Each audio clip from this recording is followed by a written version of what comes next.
தமிழக வெற்றி கழகத்திலிருந்து டிஎம்கேக்கு போன வைஷ்ணவி டிவிகே தொண்டர்கள் மேலேயும் டிவிகேவோட தலைவரான விஜய் மேலேயும் புகார் கொடுத்திருக்கிற விஷயம் மிகப்பெரிய சர்ச்சையை ஏற்படுத்தியிருக்கு. கொஞ்ச நாட்களாவே சோசியல் மீடியால வைஷ்ணவிய மார்பிங் பண்ணி போடுறது, ஆபாசமா பேசுறது அப்படின்னு டிவிகே தொண்டர்கள் செஞ்சுட்டு வந்ததாகவும், இதுக்கு டிவிகேவோட தலைவரான விஜய் எந்த ஒரு நடவடிக்கையும் எடுக்கல, எந்த ஒரு அறிக்கையும் விடல அப்படிங்கிற மாதிரி கேஸ் கொடுத்திருக்காங்க. நான் கடந்த 3 மாத காலத்துக்கு முன்பா தாவேக்கால இருந்து வெளியேறியிருந்தேன்.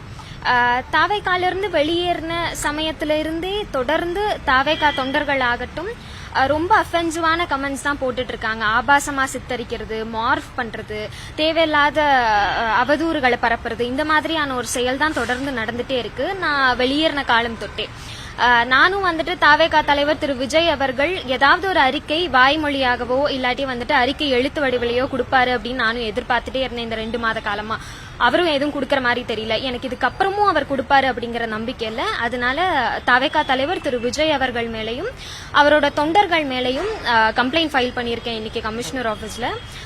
இளம் பெண்கள் அரசியலுக்கு வர்றது அப்படிங்கறது இப்பதான் அதிகமாயிட்டு இருக்கு. இப்படி இருக்கக்கூடிய ஒரு சூழல்ல அவங்கள பத்தி ஒரு ஆபாசமான கருத்துக்கள் பதிவு பண்ணும்போது அவங்களுக்கு எப்படிங்க அரசியல் களத்துக்கு வரணும் அப்படின்னு தோணும். பெரியார் அவர்கள் அன்றே சொன்னாரு, கரண்டியை பிடுங்கிட்டு பெண்கள் கையில இருந்து புத்தகங்களை கொடுங்க அப்படின்னு சொல்லிட்டு. இவங்க மறுபடியும் வந்துட்டு கரண்டியை கொடுக்கக்கூடிய ஒரு நிலையை தான் தாவேக்கா தொண்டர்கள் ஆகட்டும் தாவேக்கா தலைவரும் வலியுறுத்துறாரு அப்படிங்கிறது என்னோட கருத்து. எப்படிங்க லாஜிக் இல்லாம இருக்கும்? யாரும் நடக்கும் போதே இப்படி பேசாதீங்க அப்படின்னு சொல்லி ஒரு பேட்டிகள் வாயிலாகவும் ஸ்டேஜ் ஸ்பேஸ்லயே சொல்லிட்டாங்க.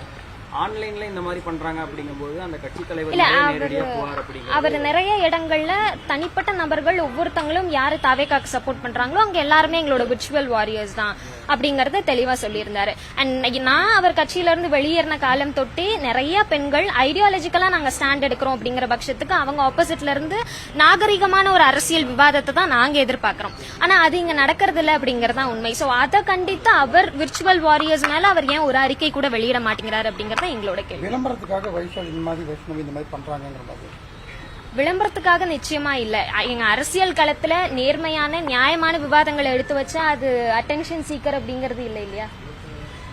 இப்போ நீங்க உங்களை விமர்சனம் பண்றீங்க, பொதுவாகவே ஒவ்வொரு கட்சிக்காரங்க எதிர்கட்சிக்காரங்க விமர்சனம் பண்றது சோசியல் மீடியா எதிர்கட்சிக்காரங்கள நியாயமான விமர்சனங்கள் நாகரீகமான விமர்சனங்கள் எடுத்து வைக்கிறது அப்படிங்கறது ஃபைன் தான். நாங்களும் வந்துட்டு கருத்தியல் ரீதியான விமர்சனங்களை தான் எடுத்து வைக்கிறோம். சோ நாங்க எடுத்து வைக்கும் போது அதுக்கு பதில் தெரியல அப்படிங்கறதுக்காக நீங்க நாகரிகம் அல்லாத ஒரு கருத்துக்களை வெளியிடுறது அப்படிங்கறது தவறான விஷயம்.